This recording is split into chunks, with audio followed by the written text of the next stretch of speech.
Hello बच्चों, आइए प्रश्न को पढ़ते हैं। प्रश्न है खाद्य जाल किसे कहते हैं। तो इस प्रश्न के अंदर जो हमें मुख्य अवधारणा दी गई है, मुख्य अवधारणा मुख्य अवधारणा वो है खाद्य जाल। खाद्य जाल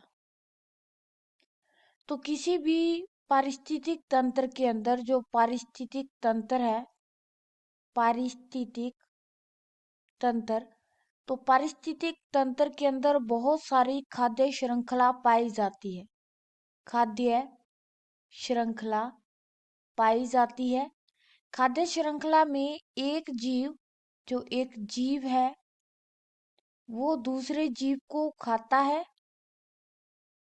दूसरे जीव को खाता है।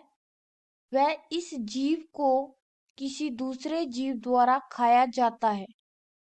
दूसरे जीव द्वारा खाया जाता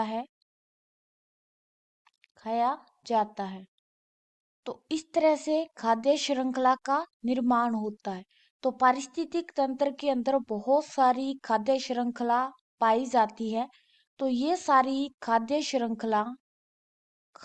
श्रृंखला आपस में मिलकर एक जाल बनाती है। ये जो सारी खाद्य श्रृंखला है वो आपस में मिलकर एक जाल जैसी संरचना बनाती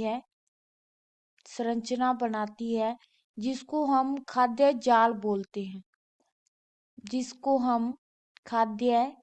जाल बोलते हैं। क्योंकि कहीं ना कहीं जो खाद्य श्रृंखला है, बहुत सारी खाद्य श्रृंखलाएं हैं वो आपस में जुड़ी हुई होती हैं। या हम बोल सकते हैं कि एक जीव जो है वो बहुत सारी खाद्य श्रृंखला का हिस्सा हो सकता है। तो इस कारण जो हमें वहां पे संरचना देखने को मिलती है वो एक बिल्कुल जाल जैसी संरचना देखने को मिलती है जिसको हम बोलते हैं खाद्य जाल। जैसे कि उदाहरण के तौर यहाँ पे मान लीजिए कोई पादप और इस पादप पर भोजन के लिए कोई टिड्डा भी निर्भर कर रहा है। इसी तरह यहाँ पे हिरण भी निर्भर है। और इसी पौधे के ऊपर भोजन के लिए बकरी भी निर्भर करती है। इस तरह से अब इस बकरी के ऊपर जो है वो मान लीजिए लोमड़ी निर्भर करती है या इसकी जगह कोई चीता बकरी के ऊपर भोजन के लिए निर्भर करता है।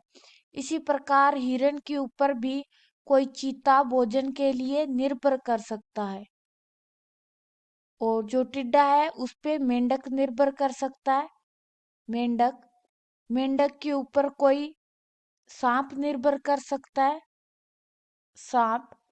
सांप के ऊपर कोई बाज निर्भर करता है भोजन के लिए। इस तरह मान लीजिए यहाँ पे पादप के ऊपर यहाँ पर कोई चूहा निर्भर करता है और इस चूहे को सांप के द्वारा खा लिया जाता है। तो यहाँ पे जो सांप है वो दोनों खाद्य श्रृंखला में काम आ रहा है, ऊपर वाली में भी और यहाँ पे भी। इसी प्रकार जो चीता है वो भी एक से ज्यादा खाद्य श्रृंखला का हिस्सा है। तो इस तरह से ये सारे आपस में जुड़कर एक जाल जैसी संरचना बना लेते हैं, जटिल जाल, जिसको हम खाद्य जाल बोलते हैं। और इसमें बहुत सारी खाद्य श्रृंखलाएं आपस में जुड़ी हुई होती हैं। आशा करते हैं कि मुख्य अवधारणा के आधार पर आपको यह प्रश्न समझ में आया होगा। धन्यवाद।